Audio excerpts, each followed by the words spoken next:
The most suffering church in India is house church because they are isolated. They can be easily targeted. They are not united. They are scattered here and there.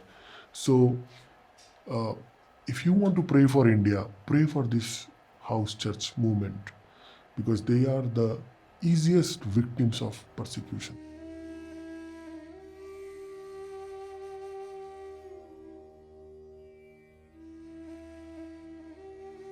We came to know about this family that the the young girl of the family was murdered because this family had faith in Christ.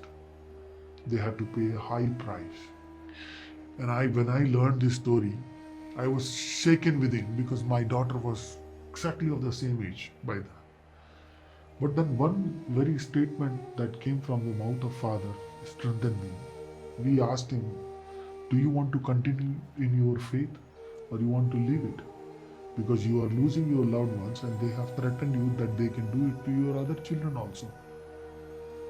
He said, God has given that daughter to me and God has taken her away.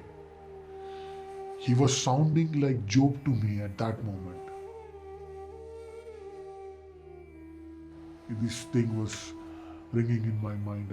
I came home and I talked with my wife and said, uh, believing Christ, having faith in Jesus Christ, it's not easy. It's very costly. And I told my wife, if someone comes and beats me, kills me, that's okay, I'm ready to die for Christ. But what if someone comes and beats my children? I recently happened to meet a very powerful lady, Girti. When I met her, she was fasting. She had lost her husband. In fact, he was killed in front of her own eyes. And I asked her, why are you fasting? For what is the reason behind your fast?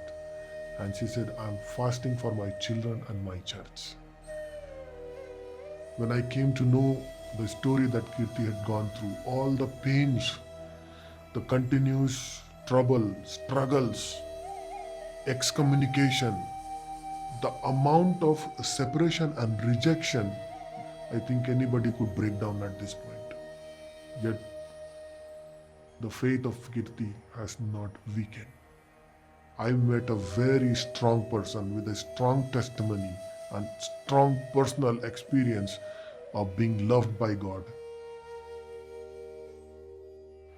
The very powerful and impactful story that came from India, where a tribal chief converted to Christianity and he was opposed badly by the villagers.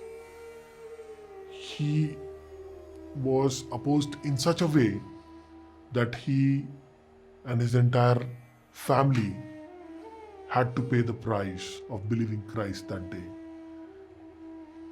And they killed the family one by one. And when the families were being killed, a beautiful song was being written.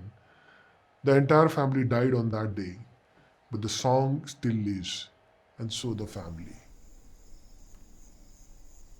यीशु के पीछे मैं चलने लगा, यीशु के पीछे मैं चलने लगा, यीशु के पीछे मैं चलने लगा, ना लौटूंगा, ना लौटूंगा, ना लौटूंगा, ना लौटूंगा।